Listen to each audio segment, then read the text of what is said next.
TMC দায়িত্ববান নেতারা খয়রুলের দাদা হাত ধরে এবং আইএসএফের একাধিক নেতাদের হাত ধরে ফের জয়েন করলেন 20 জনা। কি বলবেন তাহলে শক্ত মাটি কাদের হচ্ছে ভাঙড়ে?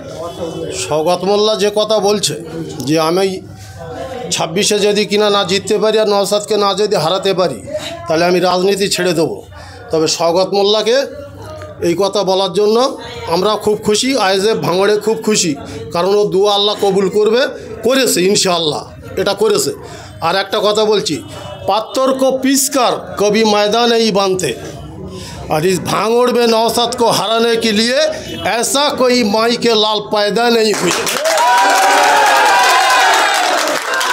26-এ ইলেকশন হবার কিছুদিন আগ পর্যন্ত ভাঙড়ে যত টিএমসির কর্মী আছে, নেতাদের কথা বলছি না, যত কর্মী আছে ওদের ওপরে, টিএমসির কর্মীদের ওপরে শওকত নিজে পর্যন্ত বিশ্বাস রাখতে পারবে না যে বলবে ও আমার ভোট দেয় না, ওকেও ভোট দিতে বারণ করবে। শওকত এমন একটা জায়গায় পৌঁছে যাবে, ওর ওই বড় বড় কথা ভাঙড়ের মানুষ ওকে বুঝিয়ে দেবে, এই হলো গল্প। নাকি ডাপড়ের নেতা এই অঞ্চলে, আর সেই অঞ্চলে কালকে খয়রুল শওকত মোল্লাকে দিয়ে জয়েন করানোর পরে একাধিক নেতা নেতৃত্বরা টিএমসি ছেড়ে আইএসএফ এ জয়েন করলো। কি বলবেন, এটা কি খেল দেখাচ্ছে আইএসএফ?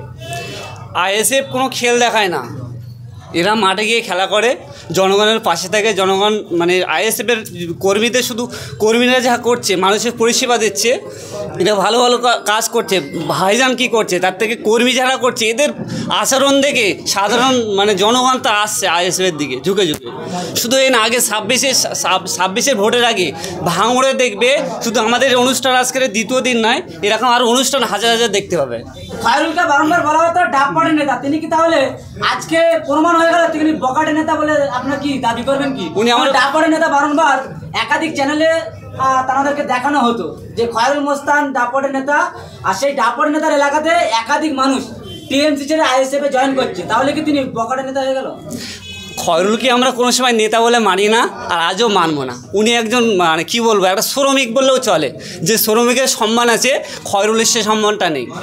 কেন? সম্মানের মর্যাদা মানুষের রাখে না। সাধারণ মানুষের বাড়ি গিয়ে টর্চার করে, ভোটের সময় তাদেরকে এত হারে টর্চার করে ভোট নেওয়ার জন্য। শুধু তাই না, বোম গুলি যা যাবতীয় আছে এই সব ধরনের মানে সাধারণ মানুষের অত্যাচার করে ভোট, হ্যাঁ, ভোট লুটপাট করে। ওই জন্য ভোট মানে পায় না, তো ছাপ্পা মেরে কোনো রকমের ভোট জিতে আছে। ওই জন্য কি আজকে এত মানুষ আইএসএফ জয়েন করে? আজকের 20 জন, আগামী দিন আরও 20 জন, 50 জন, 100 জন এরকম দেখতে পাবে। আজকের শুধু মানে কি বলবো, খয়রুলের পাততলায় কোনো মাটি থাকবে না।